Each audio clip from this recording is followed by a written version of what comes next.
My wife left for work 10 minutes earlier than usual. Nothing about that morning felt strange. Until her boss called me. He asked why she had sent him a goodbye message. I checked my phone. Nothing. Then he read the last sentence to me. I didn't tell him what I was thinking. I just went straight home.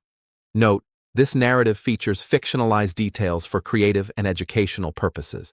Similarities to actual names or events are coincidental, but the message carries clear value. I'm 34, married 6 years, together 9 total.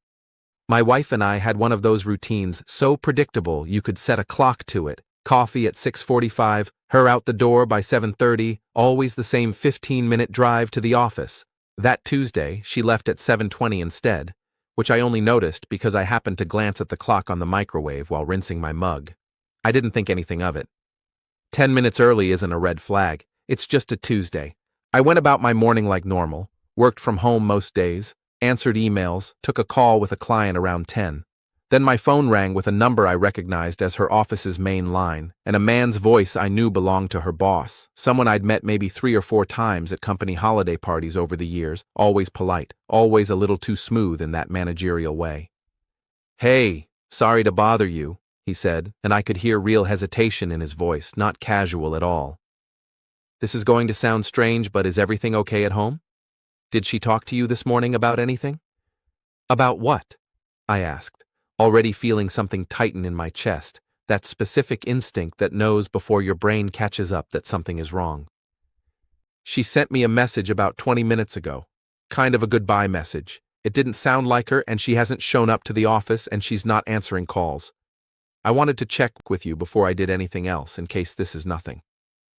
"What did it say?" I asked, already pulling my phone away from my ear to check my own messages, my own missed calls, anything. Nothing. No texts, no calls, nothing since the quick, "Love you, have a good day," she'd sent at 7:25 that morning, the exact same message she sent almost every day. He read me the last sentence of what she'd sent him. "I don't think I can keep pretending everything is fine, and I need you to know I'm not coming back to the way things were." I sat there in my kitchen holding the phone, and I didn't tell him what I was actually thinking in that moment, which was that this message had nothing to do with her job at all. I just told him I'd handle it, thanked him for calling, and hung up. Then I grabbed my keys and drove straight home from the home office I already was in, if that makes sense. Just moved from my desk to my car without really registering the difference, because staying still in that kitchen for one more second felt unbearable. She wasn't home. Her side of the closet looked normal at first glance, still full, nothing dramatically missing, until I looked closer and noticed her passport wasn't in the drawer where we kept both of ours together. A small overnight bag she usually used for weekend trips was also gone from the top shelf. I stood there in the closet for a while, just looking at the empty space where the bag usually sat, trying to remember the last time I'd actually seen it, whether it had been there that morning when I grabbed a sweater or whether I'd just assumed it was, the way you assume things about a life you've stopped actively checking. I called her phone, straight to voicemail. I texted, short, calm, nothing accusatory, just, "Hey, your boss called me. Are you okay? Where are you?" No response.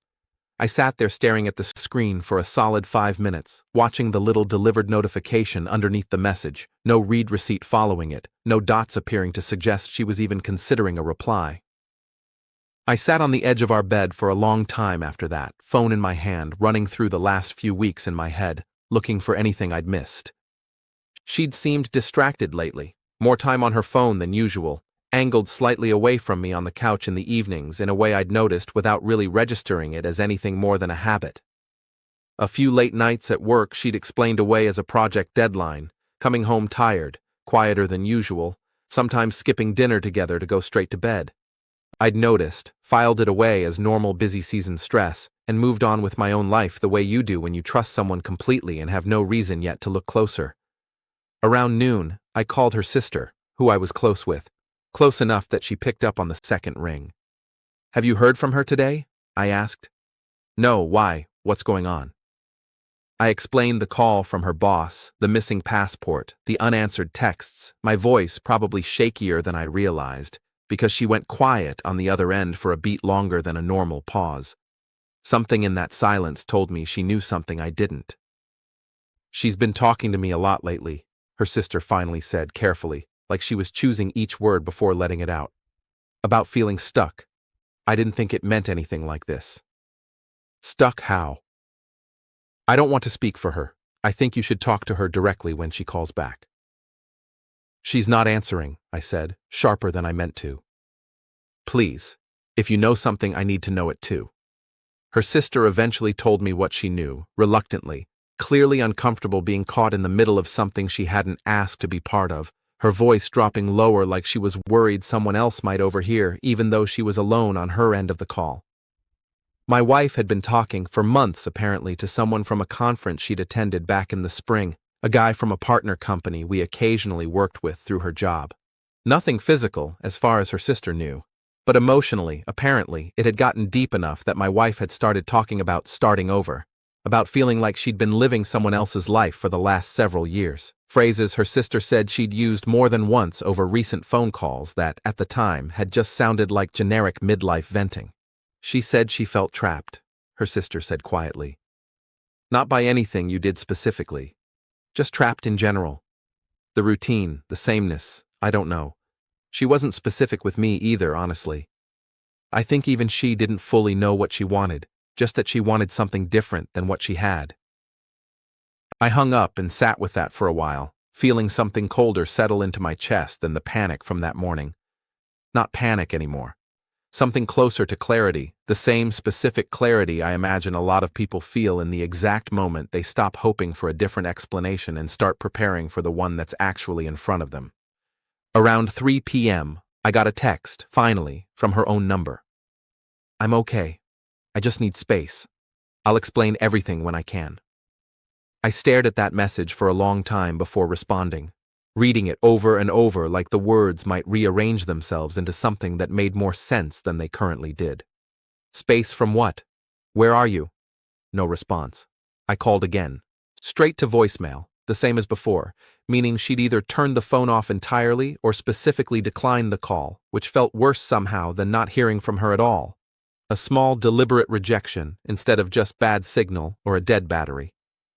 I didn't call her boss back that day, though I thought about it more than once, phone in hand, thumb hovering over his number before setting it back down each time. Instead, I opened our shared banking app and started looking through recent transactions, not out of some dramatic detective instinct, just because it was the one thing I could actually do in that moment that felt like taking action, instead of sitting in the kitchen staring at my phone, waiting for a reply that clearly wasn't coming anytime soon. The transactions told a story I hadn't expected. A charge from a boutique hotel 2 towns over, dated the previous weekend, a weekend she'd told me she was at a work retreat. A gas station charge on the same route as that hotel. Small things easy to miss individually, adding up to something undeniable once I actually looked at them together instead of trusting the explanations she'd given me in the moment. I didn't drive out there. I thought about it, sat in my car in the driveway for almost 20 minutes actually considering it, before deciding that showing up unannounced at a hotel wasn't going to get me anything except a scene I didn't want to be part of. Instead, I called a friend of mine who worked in a legal office downtown, not officially my lawyer yet. Just someone I trusted for advice on a Tuesday afternoon when my entire life had apparently rearranged itself without my knowledge. Don't do anything reactive, he told me. Document everything you're seeing right now. Screenshots, statements, all of it. If this goes where it sounds like it's going, you'll want a clear timeline, not just a memory of a bad day.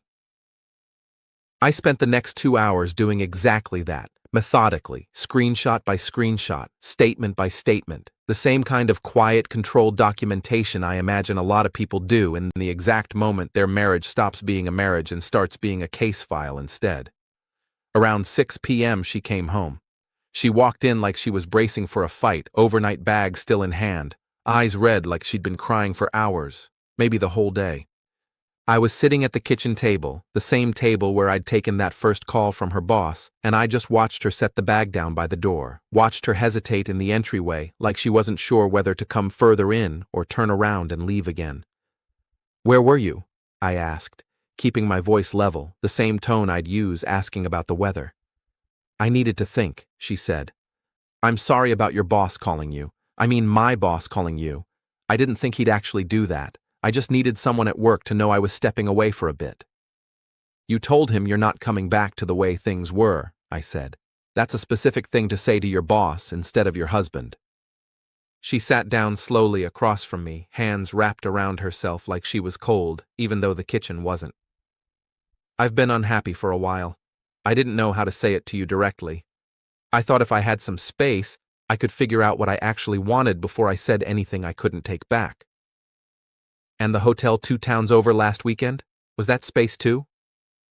Her face went still, the specific stillness of someone realizing they'd been caught in something they thought was still hidden. She didn't answer right away, and the silence itself answered the question better than anything she could have said. I watched her eyes dart toward her phone on the counter, like she was calculating how much I already knew versus how much she could still manage to shape into something smaller than it actually was. "How long have you known?" she finally asked, quiet. "I looked at the statements this afternoon, while you were wherever you were." "That feels like an invasion of privacy," she said, and I actually laughed at that, short and humorless, surprising even myself with how sharp it came out. "You disappeared for 8 hours after your boss called me about a goodbye message," I said. "I think we're past the point where checking a joint bank account counts as the bigger violation here." She admitted it eventually, quietly, sitting at that same table for almost an hour, working through an explanation that kept shifting slightly every time I asked a follow-up question. The man from the conference.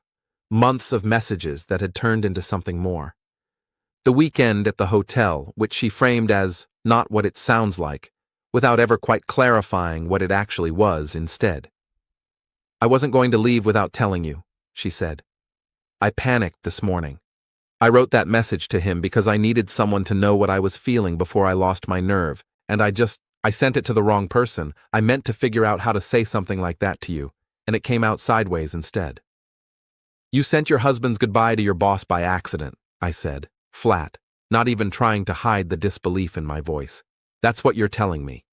I know how it sounds." "I don't think you do," I said, "because from where I'm sitting, you didn't accidentally send anything. You sent exactly the message you meant to send to exactly the person you thought needed to know first, because as far as you were concerned, I was already the last person on your list." She didn't have an answer for that.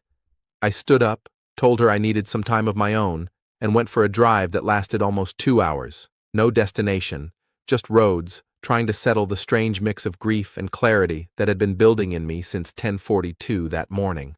By the time I got home, I'd already decided what came next. Not out of anger exactly, more out of the same quiet, methodical instinct that had gotten me through the rest of that day, documenting instead of confronting, gathering instead of reacting.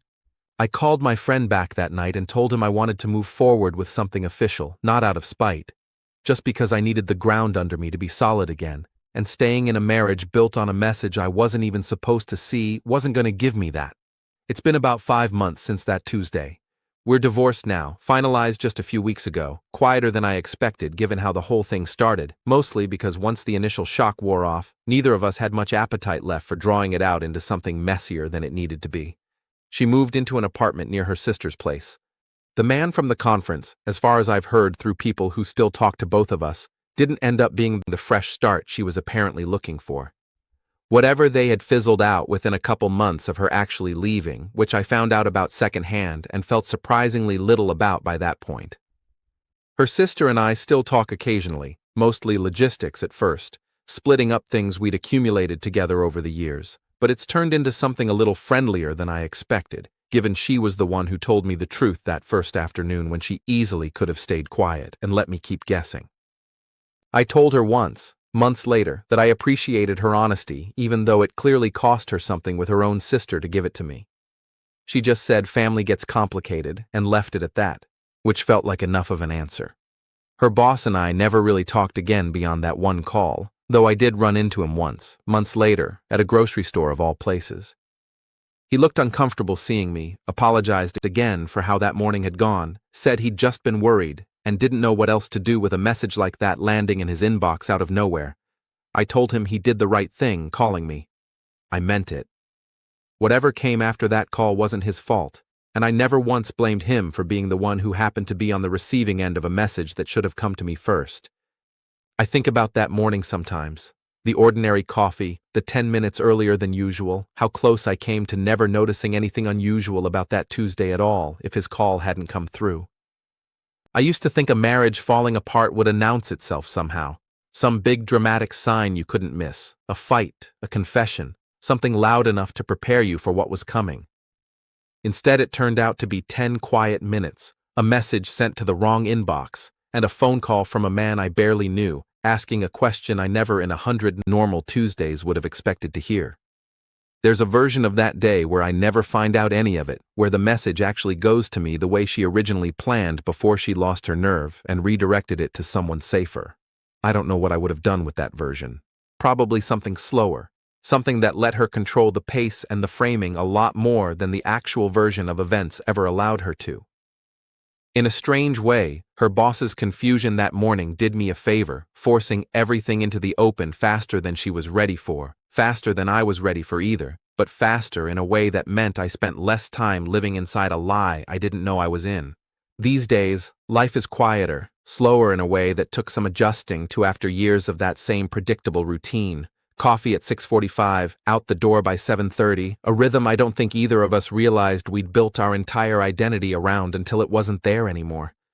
I've stopped waiting for goodbye messages meant for someone else to explain themselves to me.